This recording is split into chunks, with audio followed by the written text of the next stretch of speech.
Atenção emissoras, a EBC informa, dentro de 5 segundos, formação de rede. Programa Bom Dia Ministro.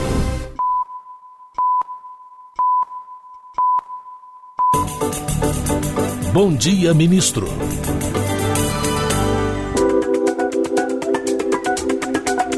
Olá, um ótimo dia para você. Hoje é quarta-feira, 17 de abril de 2024. Estamos ao vivo, direto dos estúdios da EBC em Brasília, e em rede com emissoras de rádio de norte a sul do país. E juntos vamos fazer o programa de hoje. Eu sou Karine Melo e este é o Bom Dia Ministro.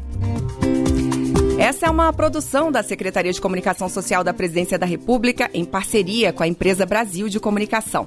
Nessa próxima hora que estaremos juntos, são muitos os meios para você nos acompanhar. Estamos em rede facultativa de rádio para todo o país, mas se você quer nos ver e nos ouvir, pode nos acompanhar pela sua TV no Canal Gov ou pelo nosso YouTube, que é o @canalgov. Quer mais opções? Então, que tal acessar o site da Agência Gov? agenciagov.ebc.com.br, que além de toda a nossa programação ao vivo, você pode assistir programas gravados e acompanhar as principais notícias do governo federal. Outra maneira é baixar de graça na nossa loja de aplicativos do seu celular o Canal Gov e assistir a toda a nossa programação aí na palma da sua mão.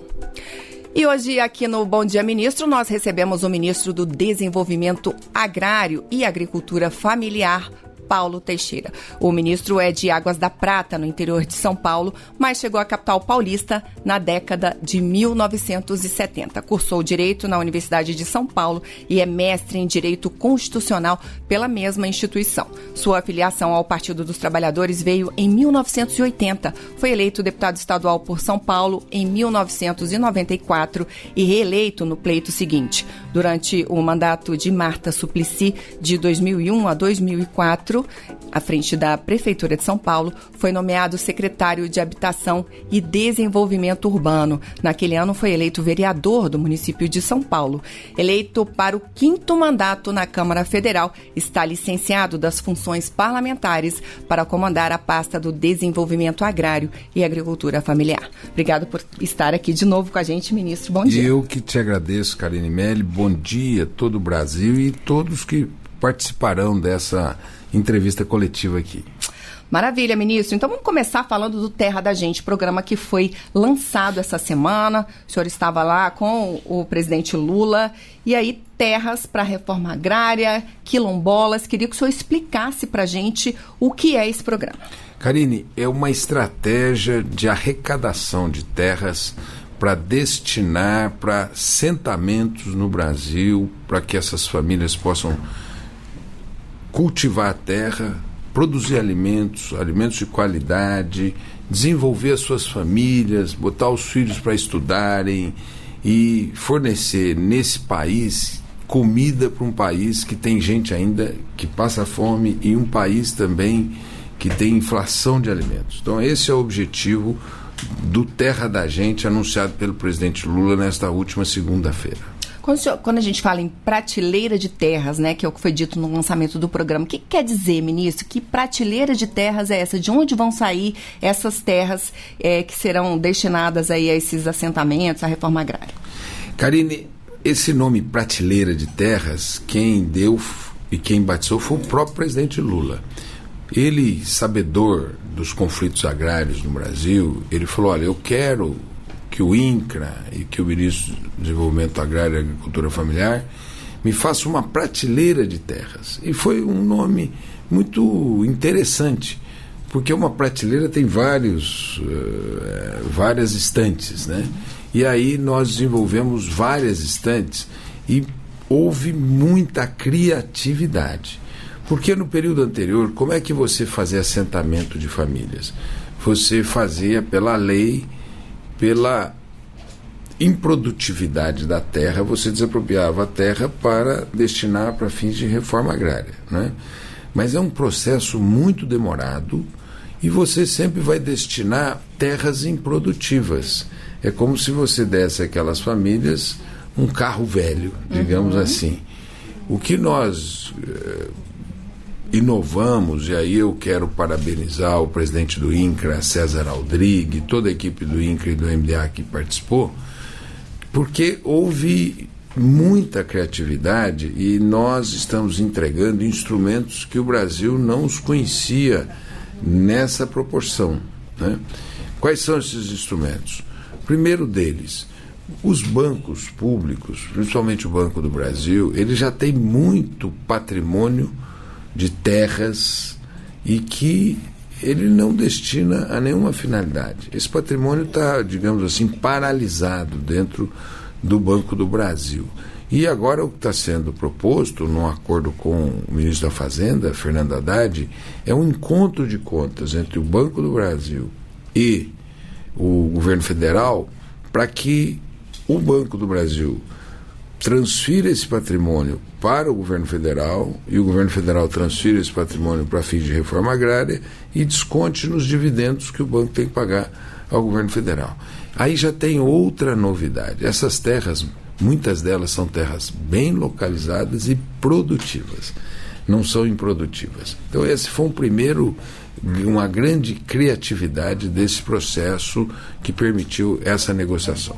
A segunda novidade foi a novidade de, no pagamento da dívida dos estados para com o governo federal, eles poderem pagar em terras.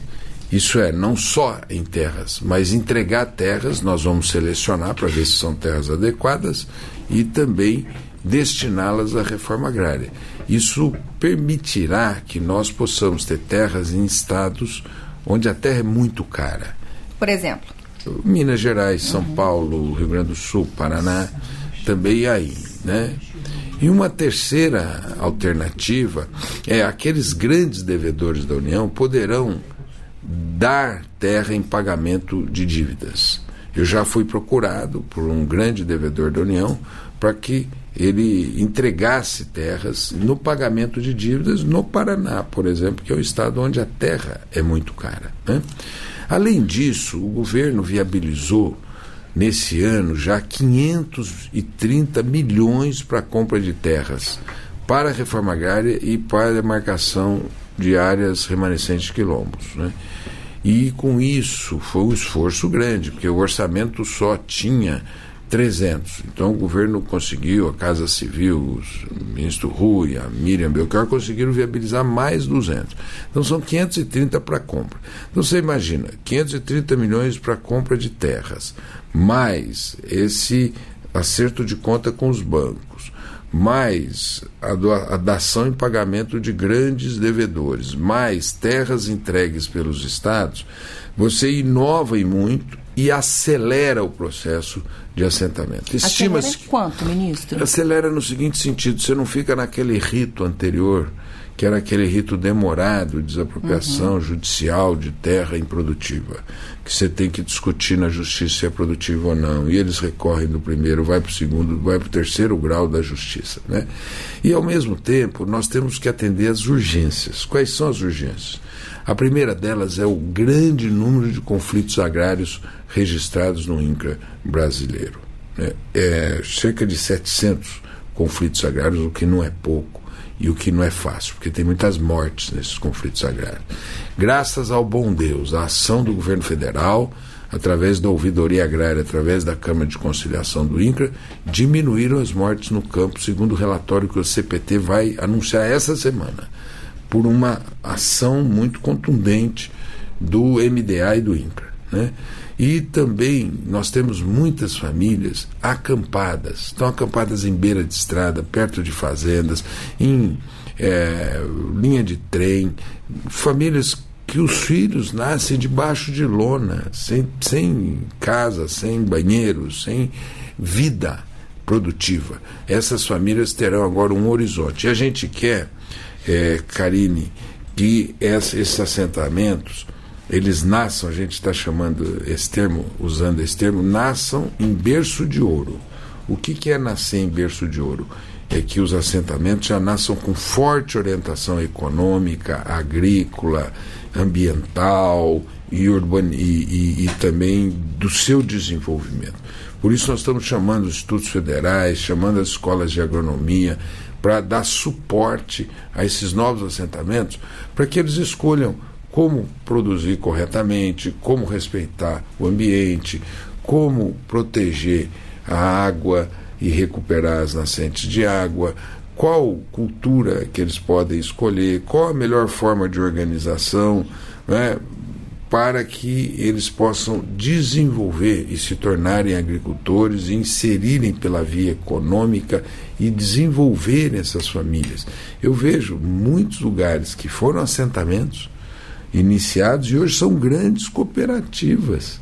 Cooperativa de leite e derivados, cooperativa de carne, cooperativa de produtos agrícolas, e é isso que a gente quer, fundar um novo momento de nascimento de assentamentos bem-sucedidos e que também supere a pobreza no campo e a fome no campo.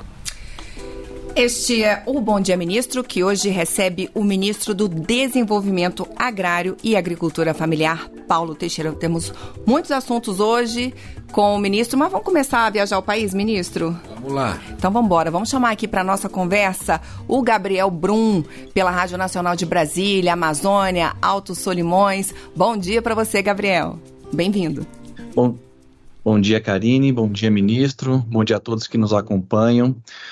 Então, ministro, o governo lançou agora o programa de terras aí que podem ser usadas para a reforma agrária, na mesma semana que o MST realiza uma série de ocupações aí pelo país, inclusive com alguns registros de conflitos com polícia e proprietários. Como é que o governo está vendo essa semana, está conversando com o movimento para atender as reivindicações, para as famílias começarem a ser assentadas nessas novas terras? Como é que está sendo isso essa semana, ministro? Obrigado. Bom dia, Gabriel Brum, bom dia, ouvintes da Rádio Nacional. Aliás, um dos ouvintes diários da Rádio Nacional sou eu. Eu amanheço ouvindo a Rádio Nacional e ouvindo música na Rádio Nacional. E é importante essa sua pergunta, e eu quero aproveitar a oportunidade para dizer que hoje é dia 17 de abril. E no dia 17 de abril de 1996 foram mortos 21 trabalhadores rurais em Eldorado do Carajás, no Pará. E por isso que existe essa ideia dessa jornada de lutas em abril, por conta da morte desses trabalhadores em 1996, portanto, cerca de 28 anos. 28 anos esse acontecimento. Por isso que existe essa jornada de lutas de abril. E creio eu que essa jornada de lutas de abril vai ser uma jornada de lutas, né? Eu já tenho notícia que eles sairão da CEPLAC, eu já tenho notícia que eles sairão da Embrapa, não houve ocupações no INCRA, e essas coisas têm um caráter de uma jornada de luta reivindicatória para dar luzes ao tema da reforma agrária. Mas creio eu, e se Deus quiser, nós vamos passar um abril tranquilo. O que o governo do presidente Lula quer é paz no campo. Um campo em que o grande tem a atenção do governo como tem, mas o pequeno também tem a atenção do governo como precisa ter. E o presidente Lula quer dar atenção ao pequeno, ao médio e ao grande. E por isso, esses programas aqui, eles estão voltados também a equilibrar essa atenção no Brasil. É isso. Bom Dia Ministro recebe hoje o ministro Paulo Teixeira. Ministro, vamos a São Paulo então, vamos à Nova Brasil FM. Quem está lá com a gente é a Ariane Bittencourt. Oi, Ariane, bem-vinda. Bom dia para você. Vou esperar aqui para ver quem que tá a postos aí para falar com a gente. Vamos então para a Band News FM em Porto Alegre, ministro. Vamos ao Rio Grande do Sul. Quem está lá com a gente é a Paula Neyman. Oi, Paula, bom dia para você. Muito bom dia a todos. A minha dúvida ela é bem específica, entendo que não seja diretamente da pasta do ministro, mas a gente precisa pensar na articulação, na segurança, inclusive, dos assentados, né? Fazendo uma regionalização aqui em Ilha Negra, a gente tem visto que os acampamentos estão sendo vigiados por ruralistas e os assentados estão tendo então dificuldade de estar nos seus assentamentos, de ter uma vida mais tranquila e segura. Por isso eu pergunto ao ministro qual a partir da demanda dessas terras, como que será feita a segurança dessas pessoas para que as terras não sejam invadidas? Paula, bom dia a você, bom dia a todos os ouvintes da Rádio Band News de Porto Alegre. Dentre essas compras de terra que nós faremos agora no mês de abril, uma delas é em Ulha Negra. Por isso que não precisa ter conflito, porque esses agricultores serão assentados nessa terra. Eu soube que em Ulha Negra a Polícia Rodoviária Federal protegeu os agricultores. Isso foi muito importante. E em diálogo com o Estado nós queremos que esses agricultores sejam protegidos, né? Veja, Paula, você é do Rio Grande do Sul. Como é que o Rio Grande do Sul se desenvolveu? Ele fez reforma agrária e trouxe os italianos, e deu terra aos italianos, deu terra aos alemães, e se desenvolveu. Então nós temos que ter um país que dê chance para todo mundo, que dê oportunidade para todo mundo. Então nós não podemos ser um país que os que se desenvolveram por esse mecanismo não querem que outros se desenvolvam. Se tivesse tudo resolvido, não tinha problema, mas não está. Por isso nós queremos proteger em diálogo com os governos de estado, mas o governo federal também está a postos para proteger os agricultores e agricultoras que serão assentados para que eles não sofram violência. Paz no campo, e todo mundo tem que se desenvolver. E o que eu pediria a quem é agricultor no Brasil, que já está bem de vida, ajude a eles, ajude a integrar as culturas, ajude a disseminar a assistência técnica e extensão rural, ajude a fazer com que eles alcancem mais facilmente o mercado. Mas muito obrigado, Paula, pela sua pergunta. Ministro, do Rio Grande do Sul, nós vamos a Recife. Quem está com a gente é a Rádio CBN. Lucas Arruda, bom dia para você. Bom dia, Karine. Bom dia, ministro. Ministro, eu queria ainda insistir um pouco nesse tema dos assentamentos, mas especificamente também falando de reforma agrária, que é um dos principais dilemas da história do Brasil. E não por acaso, nessa semana em Petrolina, sertão de Pernambuco, o MST ocupou mais uma vez uma área da Embrapa que tem 1,5 mil hectares. E segundo o movimento, essa seria, portanto, uma área improdutiva, ociosa e abandonada. Eu queria saber, então, de que maneira o programa Terra da Gente, que pretende assentar praticamente 300 mil pessoas até 2026, contribui com esse tema que demanda não somente discussão, mas também eficiência por parte do Estado. Obrigado. Obrigado da sua pergunta, Lucas Arruda. E esse debate sobre as terras da Embrapa, semiárido em Petrolina, é um debate muito importante, porque a Embrapa, nós estamos fazendo um convênio essa semana com a Embrapa, Lucas, para que nessa unidade de Petrolina a Embrapa produza sementes e as distribua para a agricultura familiar na região. E também a Embrapa possa dar assistência técnica aos agricultores familiares que estão nesse perímetro irrigado do São Francisco. Além disso, nós temos um compromisso de abrir um escritório em Petrolina. O presidente do INCRA já anunciou esse seu compromisso de abrir o escritório do INCRA em Petrolina. E, por último, nós também temos um compromisso de assentar famílias no perímetro irrigado para, de uma maneira muito assistida do ponto de vista técnico, poder integrar esse pessoal na produção de frutas que é tão bem sucedida no perímetro irrigado. Por essa razão, nosso conhecimento é que eles sairão da Embrapa porque todas as reivindicações já foram atendidas. A Embrapa vai doar terra para o programa Terra da Gente, não em Petrolina. Em outras regiões, a Embrapa já vai contribuir com terra. Mas em Petrolina, a contribuição da Embrapa é de duas naturezas. A primeira, produção de sementes, e a segunda, assistência técnica para os pequenos. Ministro, queria aproveitar e falar um pouquinho antes da gente chamar, a gente já vai para Belém, mas antes da gente ir para lá, eu queria falar um pouco com o senhor sobre crédito. Uma das pautas do Movimento dos Trabalhadores Sem Terra é crédito, né?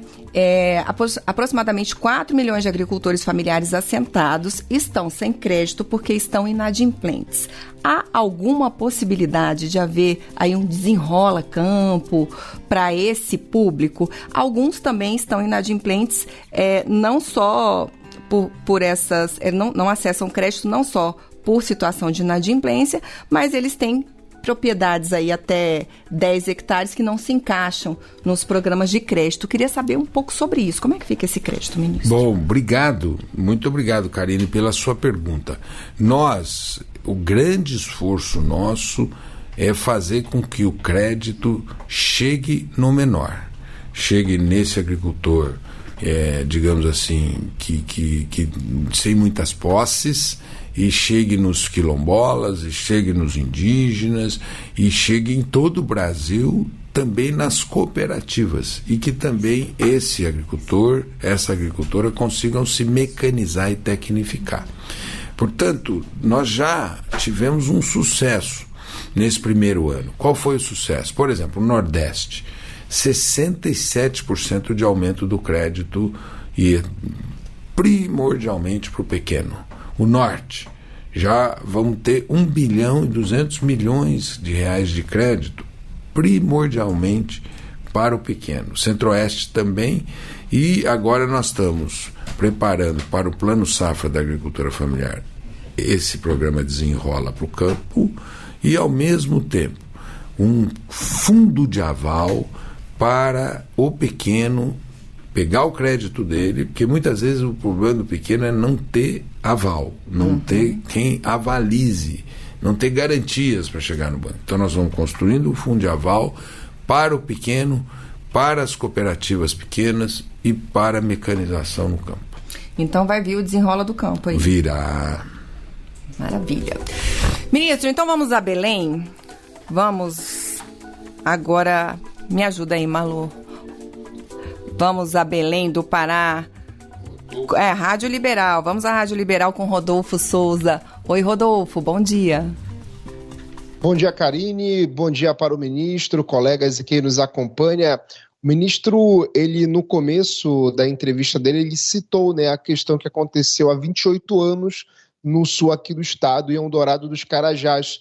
E a gente vive no segundo maior estado de extensão territorial do Brasil. E aqui tem muita terra, ministro. Quais ações que o governo federal, que a sua pasta está pensando em fazer e também já está desenvolvendo aqui no estado do Pará? Obrigado, Rodolfo Souza, da Rádio Liberal. E no Pará, o Pará tem sido um lugar de grande ação do nosso ministério. Nós somos e coordenamos, o Moisés Savian, que é um dos nossos secretários, ele coordena a Câmara Técnica de Obtenção de Áreas, e tem muitas áreas públicas no Pará, e nós vamos destiná-las a novos assentamentos no Pará. Ao mesmo tempo, nós estamos fazendo uma supervisão do INCRA em Novo Progresso, e estamos desapropriando terras que são simbólicas aí no Pará para assentamentos e para os conflitos. Eu estive em Paraupebas, onde o INCRA terá uma ação muito grande de assentamentos em Paraupebas, Divino Pai Eterno, tem uma terra onde houve assassinato de 8 trabalhadores. Então o Pará será um lugar de muitos assentamentos. Mas o que a gente quer fazer no Pará, Rodolfo, para além dos assentamentos? A ideia das florestas produtivas, a recomposição florestal por meio de espécies nativas que deem resultado econômico para as famílias. Por exemplo, plantio de açaí. Açaí hoje virou ouro, não é? Então, esse agricultor, ele vai ajudar a recuperação florestal, a recuperação da mata, mas vai ter um resultado econômico muito substantivo. Você sabe que no Pará, o cacau está bombando. Ali na Transamazônica, o cacau está bombando com fábricas de chocolate, e a recuperação florestal com cacau, junto com açaí, castanha, cupuaçu, enfim, espécies nativas muito rentáveis. A gente quer que a floresta de pé seja a floresta que dê a sobrevivência daqueles que vivem na agricultura no estado do Pará, associada à agroindústria, como eu falei, cacau, chocolate, açaí, agroindústria de açaí para tirar a polpa, embalar a polpa, congelar a polpa e vendê-la em melhores condições, né? Então, a recuperação vegetal com espécies nativas rentáveis, agroindústria e cooperativas. Nós queremos implantar os chamados sistemas agroflorestais, SAF, produção de comida, principalmente voltada para as cidades e para a alimentação escolar, e recuperação florestal para garantir uma sobrevivência digna a esses trabalhadores rurais do Pará. Eu quero lembrar que você pode baixar o áudio dessa entrevista a qualquer momento. Basta acessar redenacionalderádio.ebc.com.br. Ministro, de Belém, nós vamos a Cuiabá. Vamos à Rádio Centro-América. Quem está lá com a gente é o Aldair Santos. Oi, Aldair. Olá, bom dia, ministro Paulo Teixeira, um prazer conversar com o senhor. Aqui em Mato Grosso, chamou muita atenção esse plano que o senhor colocou, que vai ser implementado para atender a bacia leiteira, ministro. Mato Grosso tem uma bacia leiteira muito importante aqui local, que atende o estado, e esses produtores têm enfrentado muita dificuldade com o custo de produção, do preço de venda do leite, e aqui em Mato Grosso, por exemplo, diminuiu bastante o número de produtores. O que o ministro pretende trazer para esse produtor, para essa bacia leiteira, que possa ajudá-los a sair dessa crise? O que tem de novidade? Bom dia, Aldair Santos, da Rádio Centro-América de Cuiabá. Mando o meu abraço para os matogrossenses. O que nós estamos fazendo para a bacia leiteira? Mas eu tenho que explicar um pouco o que aconteceu com a bacia leiteira no Brasil. Lá em 2020, o leite chegou a R$ 3,80. Os produtores, com aquele preço de R$ 3,80, otimistas, tomaram muito financiamento para modernizar a sua produção, compraram matrizes caras, mecanizaram, construíram galpões e tomaram empréstimos. O leite baixou de R$ 3,80 para R$ 1 e pouco. O que aconteceu? Esses produtores pararam de ter condições de pagar o banco. O que o presidente Lula fez? O presidente Lula está repactuando a dívida desses produtores. Bom, mas o que o governo passado fez quando o leite estava R$ 3,80? O governo passado abriu para importação. E parte do mercado nosso foi tomado pela Argentina e pelo Uruguai. O que nós fizemos? Primeiro, nós revogamos as medidas do governo passado e passamos a estimular os laticínios brasileiros a comprar leite do agricultor no Brasil. Isso fez com que baixasse a importação em janeiro, em fevereiro e em março. Mas essa importação que o governo passado estimulou, ela também atrapalhou muito as cooperativas. Então, o nosso governo botou um financiamento de 700 milhões a juros subsidiados para as cooperativas, né?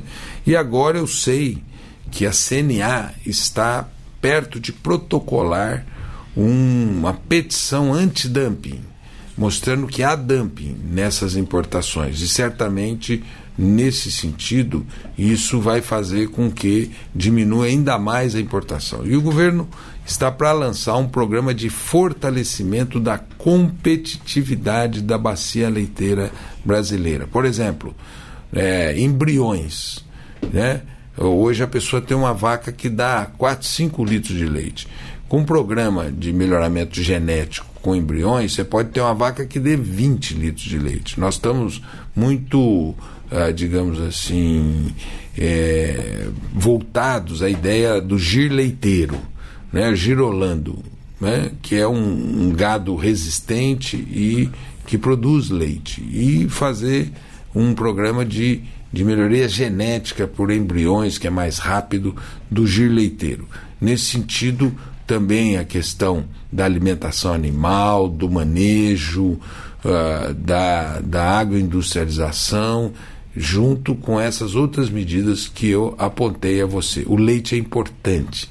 O leite é fonte de cálcio, o leite é fonte de proteína para todas as idades.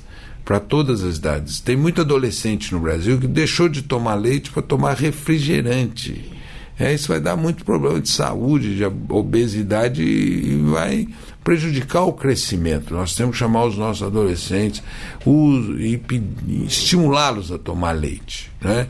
Para que ele tenha cálcio no seu corpo, cresça na idade de crescimento. A terceira idade precisa de leite e proteína para evitar osteoporose, para evitar câncer de estômago, e por isso leite e derivados é importante. Então o Brasil tem que produzir mais leite para o seu mercado interno e estruturar uma cadeia produtiva, inclusive para exportar leite e derivados. Olha, se você é jornalista, radialista e quer participar dos próximos programas Bom Dia Ministro, manda uma mensagem para a gente, para a nossa produção. A gente está no 61 99645 7037. Lembrando que esse número é para jornalistas e radialistas que queiram aí participar dos próximos programas. Ministro, vamos então a São Paulo, agora sim, a Nova Brasil FM. Quem está lá com a gente é a Ariane Bittencourt. Oi, Ariane, bem-vinda, bom dia. Agora sim, bom dia, Karine, bom dia, ministro, um prazer estar aqui com vocês. Bom, a gente tem acompanhado neste Abril Vermelho também, mas já há alguns meses atrás, a discussão de alguns projetos de lei na Câmara dos Deputados que atendem às demandas da bancada ruralista e que muitas vezes atingem diretamente, por exemplo, o MST, nesse contexto que a gente vive agora do Abril Vermelho. Um deles, por exemplo, permite a retirada de invasores de propriedades rurais sem haver a necessidade de ordem judicial. Existe um outro projeto também sendo discutido que veda a concessão de benefícios sociais a essas pessoas que eventualmente invadirem terras espalhadas pelo país. Minha pergunta, ministro, é a quantas anda esse diálogo com o Congresso, especialmente neste momento com a Câmara dos Deputados, para que esses projetos que estão sendo debatidos, que serão ainda mais debatidos nos próximos dias, não atrapalhem, por exemplo, as negociações que o governo tem feito com o próprio MST a partir desses programas de fomento da reforma agrária, da prateleira de terras, enfim, para que os planos possam caminhar de modo a favorecer o Brasil, no fim das contas. Bom, eu quero agradecer, Ariane, a sua pergunta, dizer que eu também ouço a Rádio Nova Brasil quando estou em São Paulo, no Dial 89.7, se eu não me engano, a Rádio Brasil FM, a Nova Brasil, e dizer a você que nós entendemos que esses processos, eles são processos de natureza política. Essa jornada de abril é uma jornada que é uma jornada de reivindicatória, não é isso, não?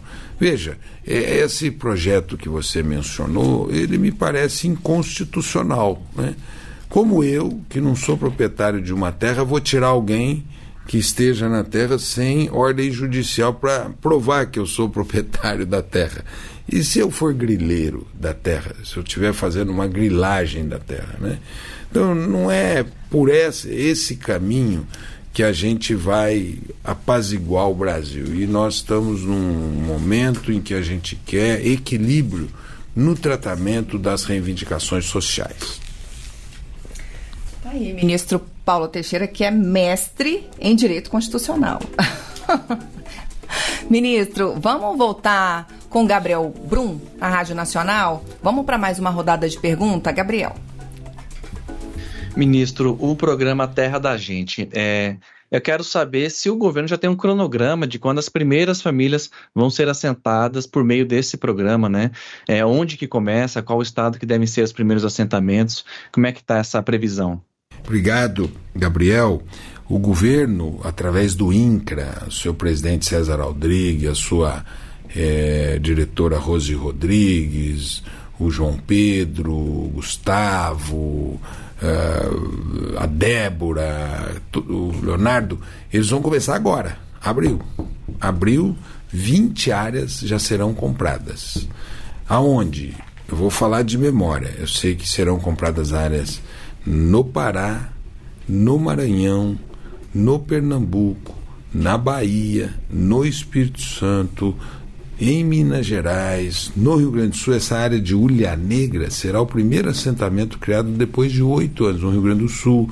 Tem coisa em Santa Catarina, tem coisa no Paraná, em Minas Gerais.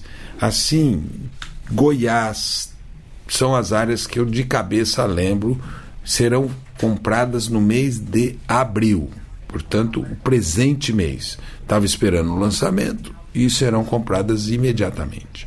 Depois de quanto tempo, ministro, o senhor acha que as famílias já estarão nesses locais? Elas têm que ser selecionadas por um edital. A lei define quais são os critérios de seleção. O INCRA já começou os critérios de seleção.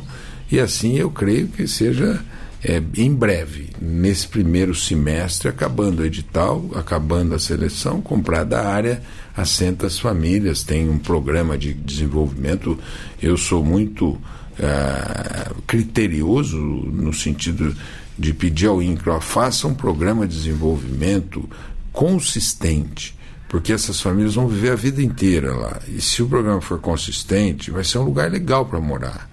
Vai ter uma proteção ambiental, vai ter áreas de proteção ambiental, vai ter fontes de água, proteção dos rios, recuperação de nascentes, de matas ciliares, de áreas de proteção ambiental e produção de comida que vai desenvolver essas famílias e vai fazer com que uma família que às vezes um filho nasceu debaixo de lona num acampamento, ele possa ser médico depois, ou médica, engenheiro, agrônoma, que possa ser veterinária, professora, advogada.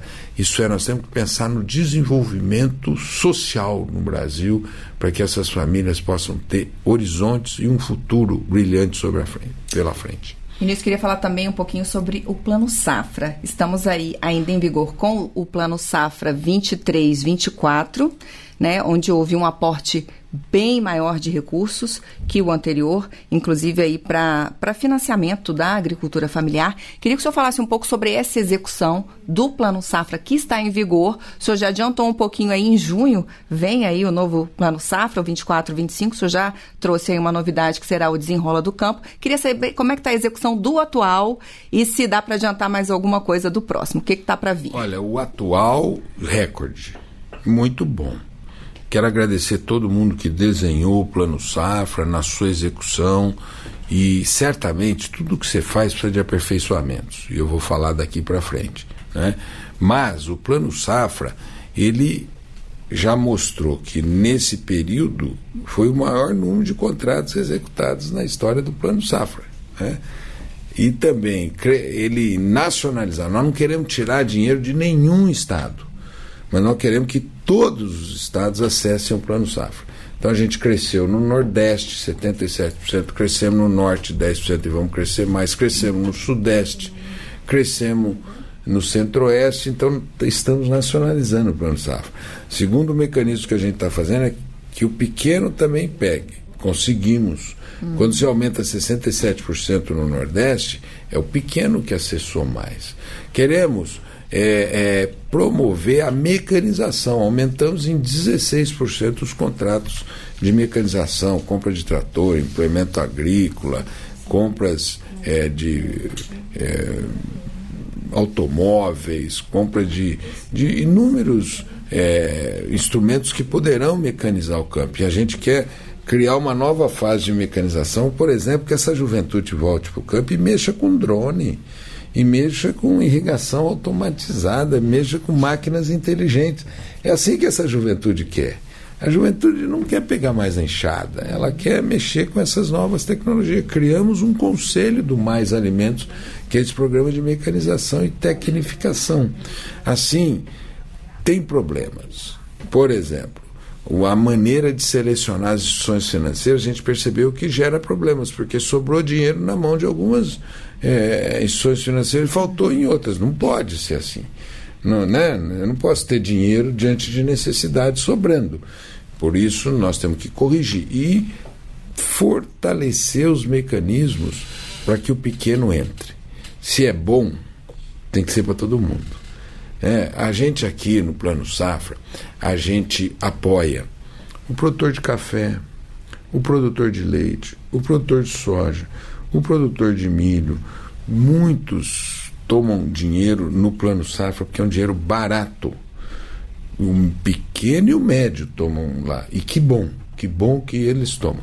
Agora a gente tem que continuar com que o médio tome, queremos crescer nessa área, mas também queremos crescer que os pequenos entrem e tomem financiamento barato dentro do Plano Safra da agricultura familiar. E aí nós queremos, Karine, também estimular pelo financiamento essa transição para uma agroecologia, para produtos orgânicos, para que a gente possa fazer essa transição que a agricultura está vivendo hoje, de uma agricultura de base química, né, para uma agricultura de base biológica, que use menos agrotóxicos e passe a usar biológicos, possa usar fertilizantes naturais. Esse é o desafio. No Plano Safra a gente colocou esses componentes e precisamos aperfeiçoar os mecanismos para as pessoas tomarem financiamento para fazer essa transição agroecológica. Ou seja, o novo Plano Safra vai ter foco cada vez mais no pequeno. Não, ele vai continuar com foco no médio também, mas ele vai criar uma escadinha para o pequeno entrar. Nós vamos manter o médio, sem tirar o médio, porque o médio é importante. As cooperativas que pegam, olha, você tem todo o sistema da OCB, que é do médio, muito importante. Mas você tem também o sistema Unicafes, que é mais ligado à CONTAG. E tem o sistema Unicopas, que é mais ligado ao MST. Todos esses precisam entrar. Nós não queremos tirar ninguém. É aquela música, isso aqui está muito bom, isso aqui está bom demais, quem está de dentro não sai, quem está de fora, a gente quer entrar. Tá certo. Ministro, chegou pra gente uma perguntinha gravada da Rádio Conectado News, lá de Feira de Santana, na Bahia. O Luiz Santos mandou uma pergunta pra gente, vamos ouvir? Bom dia, ministro Paulo Teixeira, bom dia aos demais colegas. Ministro, o senhor vem acompanhando esse movimento do MST, por exemplo, eles saíram daqui de Feira de Santana semana passada e ocuparam a sede do INCRA em Salvador. Eles vêm reivindicando a questão da reforma agrária. Segundo eles, está parada desde 2018. O que é que o senhor pretende fazer para resolver essa situação? Assim também como mais incentivo à agricultura familiar. Nós sabemos que 80% do alimento que chega à mesa dos brasileiros vem da agricultura familiar. No entanto, fala-se muito no agronegócio. O que tem feito o governo federal para ajudar esses pequenos produtores? Luiz Santos, de Feira de Santana, Rádio Sociedade News e site Conectado News. Olá, Luiz Santos, obrigado pela sua pergunta. Eu não sei se você é Bahia ou Vitória, mas um abraço a você. E eu quero dizer para você o seguinte, não houve ocupação do INCRA de Salvador. Na verdade, houve uma ocupação na CEPLAC e eles sairão sexta-feira da CEPLAC. Concordo contigo que o agricultor familiar é responsável por uma parte importante da comida que chega na mesa do povo brasileiro, não é? Se você vê na área de fruta, legume, hortaliças, o arroz, o feijão, o agricultor familiar responde muito fortemente por isso e tem que responder mais ainda. Flores e tantas produções importantes da agricultura familiar. Bahia, como vocês dizem, né? Na Bahia, todo aquele conflito no sul da Bahia com a Suzano está sendo resolvido já nesse pacote aqui. Nós já vamos fazer uma parte da compra de terras para os assentamentos no sul da Bahia. E aí é muito importante que o sul da Bahia se fortaleça na produção de alimentos e também na produção de cacau. A produção de cacau é muito forte no sul da Bahia e nós queremos que os assentados possam recuperar suas áreas degradadas, entre elas para a produção de cacau, para chocolate, que isso dá uma renda muito importante. No norte da Bahia, nós também estamos atuando no sentido de fazer uma ação junto ao perímetro irrigado do São Francisco. Famílias que estão ocupando uma área ambiental, Nilo Coelho, nós estamos oferecendo uma alternativa no perímetro irrigado do São Francisco. E tem outras áreas que serão demarcadas e desapropriadas na Bahia. Juntamente com as áreas de reforma agrária, serão demarcadas as áreas de remanescentes de quilombos. E na Bahia tem muitos quilombos. A Bahia, o Maranhão tem muitos quilombos, Minas Gerais tem muitos quilombos no Brasil inteiro, que serão atendidos também por essa demarcação de terra. Para nós, quilombola importa, não dá o tratamento que se deu no governo passado em relação a quilombos. Para nós, quilombolas importam, porque o Brasil foi o país que mais trouxe população escravizada da África. O Brasil foi central na escravização na América toda, e é por isso que nós temos que ter respeito e devolver aos quilombolas os seus direitos. Vejam, nós temos um programa tocado pela Conab chamado Programa de Aquisição de Alimentos, PA. Você chega no agricultor e fala: olha, eu vou comprar a tua produção o ano inteiro e vou te pagar tanto pela tua produção o ano inteiro. Isso ajuda a organizar o orçamento do agricultor, e aí você compra dele e doa para as entidades sociais que cuidam dos vulneráveis, né? Quem mais vendeu para o PA esse ano, né? As populações quilombolas, as populações indígenas, os ribeirinhos, os extrativistas, as mulheres e os assentados. Por isso, nós vamos continuar. Quero dar os parabéns à direção da Conab, o Edgar Preto, a Rosa Neide, o Silvio Porto, o Tiago, o nosso paraibano que está lá na Conab, e fazer com que toda aquela direção continue fazendo um trabalho espetacular. Viva a Bahia! Ministro, a nossa diretora aqui do programa está me soprando aqui, a Malu Prado, que as mulheres são maioria na agricultura familiar, né? Incrível. Tem dois mecanismos, dois fenômenos na agricultura familiar importantes que têm que ser reconhecidos e fortalecidos. O primeiro deles é a presença feminina. As mulheres estão tomando cada dia mais espaço na agricultura familiar. No PA, que eu acabei de dizer, Programa de Aquisição de Alimentos, 80% de mulheres que vendem para o PA. E aí alimenta o povo, porque traz os alimentos da cultura alimentar do nosso povo. Quais alimentos? O povo come arroz, feijão, mandioca, batata doce, cará, come as comidas tradicionais. O Brasil tem uma tradição alimentar no norte, outra no nordeste, outra no sul, outra no sudeste. Por isso a presença das mulheres é muito importante. A gente fez um programa para as mulheres chamado Quintais Produtivos. 2.000 quintais produtivos, que foi fruto da luta da Marcha das Margaridas. Quero aqui homenagear a Mazé da CONTAG, a Séries do MST, a Josana da FETRAF, porque a Marcha das Margaridas trouxe as mulheres para Brasília e conquistaram os quintais produtivos, que serão 90.000. E já foram 2.000 dos quintais produtivos. Outro segmento que está crescendo na agricultura familiar, que a gente fez política para ele, é a juventude. Um segmento tão importante para a agricultura familiar. Este é o Bom Dia Ministro, que recebe hoje o ministro do Desenvolvimento Agrário e Agricultura Familiar, Paulo Teixeira. Ministro, ali ó, o Lucas Arruda já está a postos de novo, lá da CBN Recife. Vamos lá, Lucas? Antes do Lucas, se me permitir, claro. Karine, eu estava mencionando o Lenildo Moraes da Conab, que é o paraibano que eu mencionei, entre os diretores da Conab. Então vamos lá, Lucas.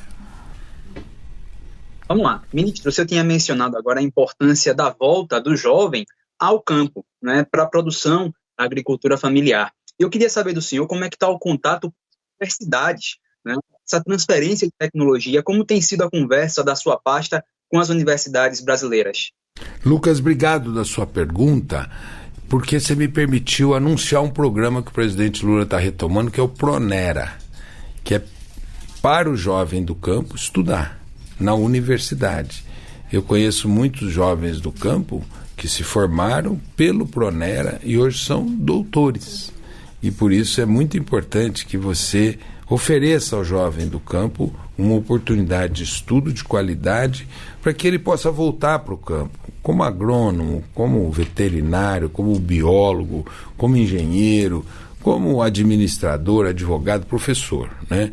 Ao mesmo tempo, nós estamos num diálogo com as universidades brasileiras e eu quero agradecer uma pessoa que é o Edivar Madureira, que está hoje na FINEP, mas foi reitor da Universidade de Goiás. Ele, com uma professora da Universidade de Goiás, eles estão fazendo um trabalho excelente para ajudar com que as universidades públicas, nas áreas de ciências agrárias, junto com os institutos federais, possam assistir os assentamentos no Brasil. Porque hoje você tem muita tecnologia na agricultura e o pequeno tem que ter acesso a essa tecnologia. Então, além das universidades, dos institutos federais, além do Pronera, a Anater, e aí eu cumprimento o Jefferson Coriteac, cumprimento o Camilo Capiberibe, a Loroyan Santana, a Anater já investiu R$270 mil em assistência técnica no ano passado. Foi a soma, Karine, dos últimos 4 anos o presidente Lula investiu no primeiro ano, mas nós achamos ainda insuficiente. E é por isso que eu quero agradecer um baiano, né, que é o deputado baiano, que nos ofereceu um programa de remontar a assistência técnica no Brasil, um sistema nacional de assistência técnica e extensão rural, né?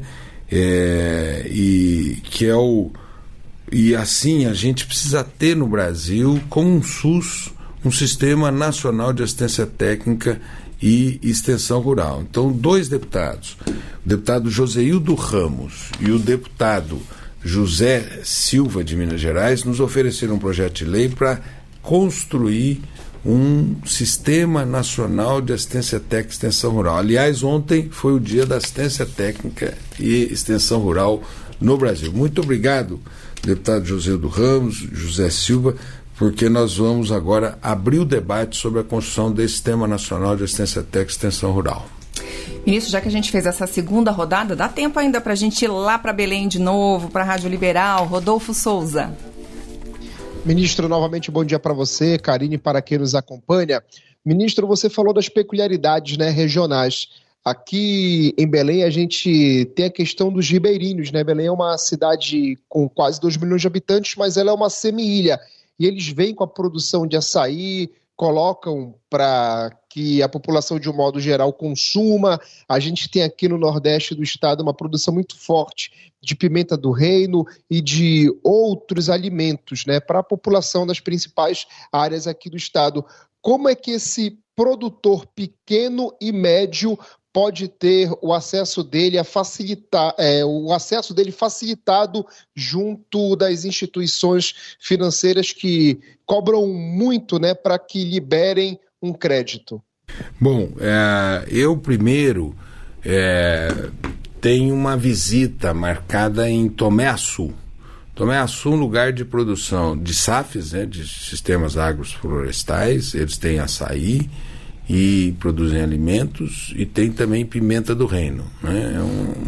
Originalmente tem os japoneses, mas tem muitos brasileiros que já produzem açaí nessa região. E vou para Medicilândia também, onde nós vamos, na Transamazônica, lançar um programa de sistema agroflorestal, de SAFs, né?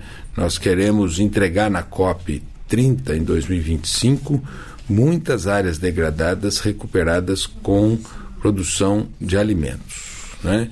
E os ribeirinhos, nós primeiro estamos comprando por meio do PA, do Programa de Aquisição de Alimentos. Já é um recurso que entra, e nós queremos ver se desenvolvemos um outro sistema de compras, de estoques dentro da Conab que capitaliza esses pequenos, né? E aí no norte nós estamos fazendo, Rodolfo, um diálogo com o BASA, para que o BASA, que tem uma tradição de apoiar o grande, também consiga apoiar o pequeno.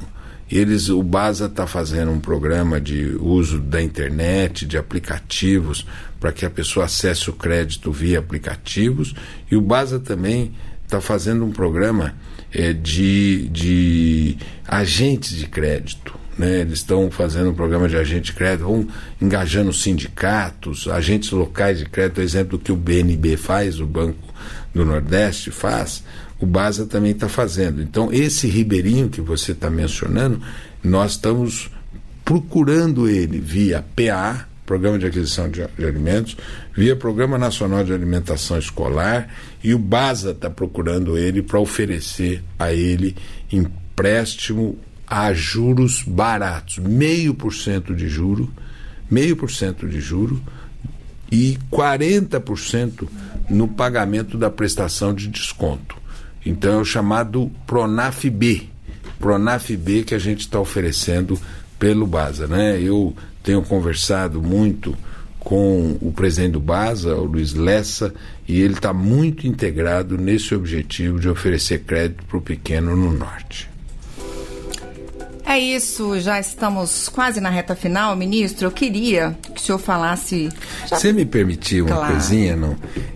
Rodolfo, eu também quero falar daquela experiência daquela fábrica de chocolates chamada Filha do Cumbu, que é na Grande Belém, né, numa ilha. Você já deve ter ido comer chocolate lá na Filha do Cumbu, que foi aonde o presidente Lula foi com o presidente da França, né, o Macron, né? Você deve conhecer essa fábrica de chocolates. Então, e tem tantas fábricas de chocolate como fábricas voltadas para o açaí. Aí o Pará é uma riqueza muito grande. E quando eu for a Belém, paga para mim um sorvete de açaí, por favor.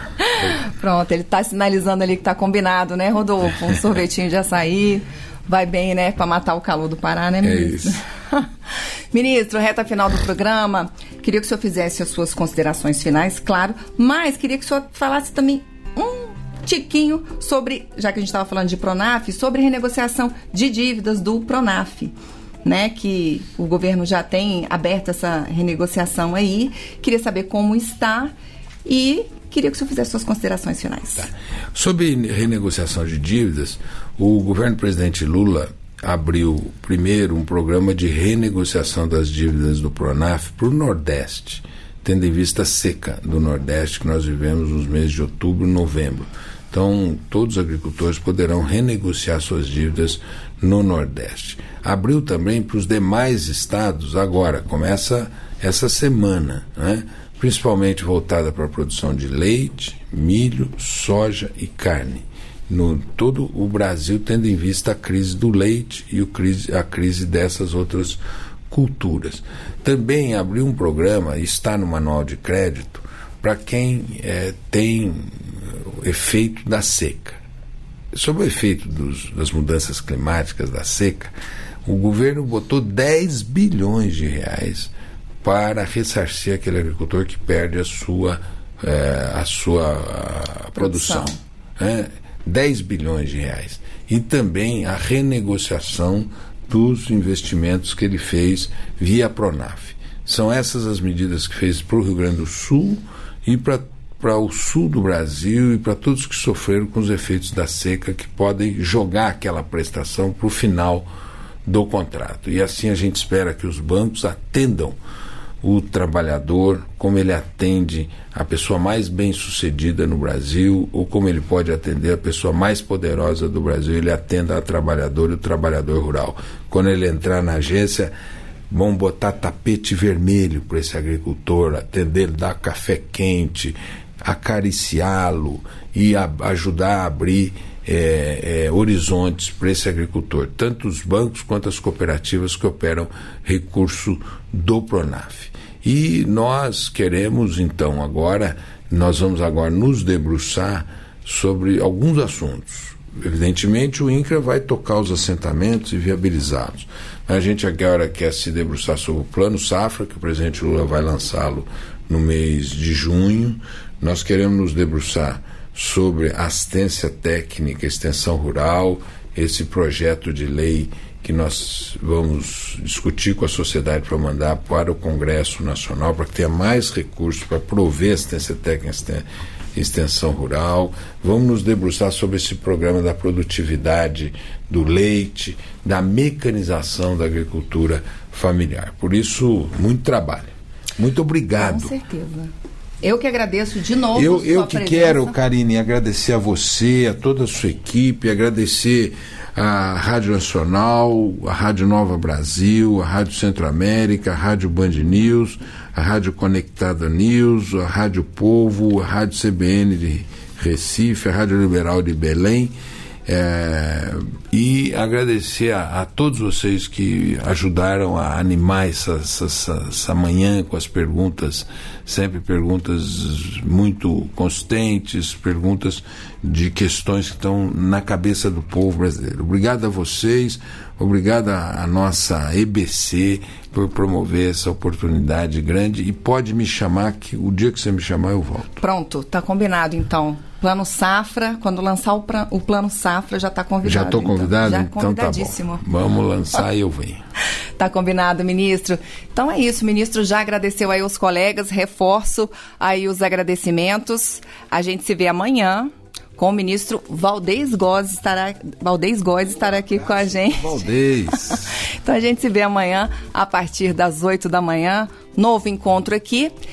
E é isso, quero agradecer a todo mundo. Quem assinou os trabalhos técnicos hoje pela rádio foi ele, Reinaldo dos Santos. A gente se vê amanhã então. Um abraço para todo mundo